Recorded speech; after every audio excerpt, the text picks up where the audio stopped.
So today was historic.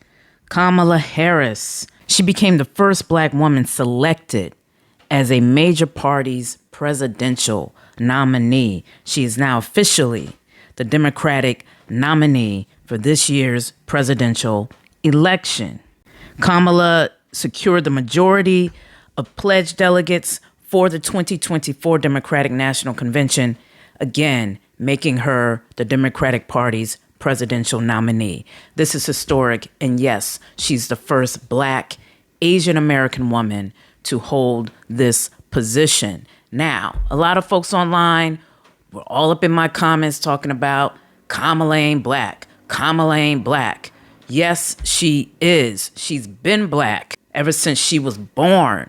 That's who she is. Race is a social construct. And in America, she is considered a Black woman, and she identifies as a Black woman.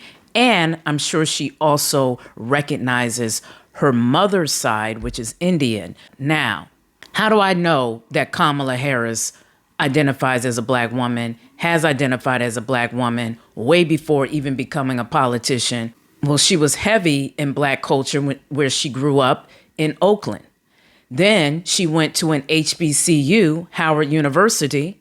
Then she pledged, while as an undergrad, Alpha Kappa Alpha sorority, the very first historically Black sorority. Then, when she went to law school, she was the president of the Black Law Student Association. She's always been Black. She's not just Black just to get your votes.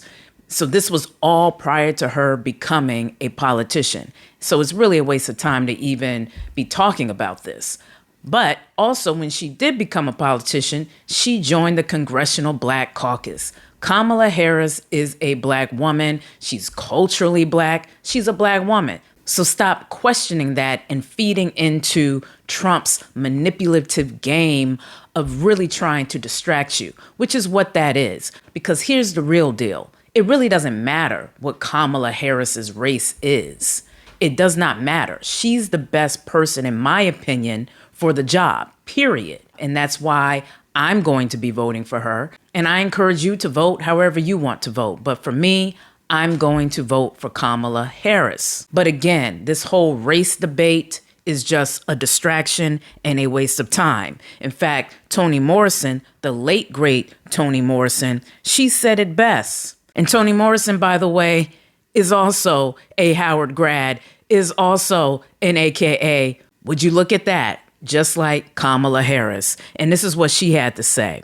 She said the very serious function of racism is distraction. It keeps you from doing your work. It keeps you explaining over and over again your reason for being. Somebody says you have no language, so you spend 20 years proving that you do. Somebody says your head isn't shaped properly, so you have scientists working on the fact that it is. Someone says you have no art, so you dredge that up. Somebody says you have no kingdoms, so you dredge that up. None of that is necessary. There will always be one more thing, just like they're trying to do with Kamala right now. They're trying to distract her, but she has serious business to tend to, and that is running her presidential campaign and possibly becoming the president of these United States. That is the business she needs to focus on, not her race. I'm Stacey Brewer, and this is H Blue's Word. Peace. It's H Blue's Word. H Blue's Word with Stacey B. We got some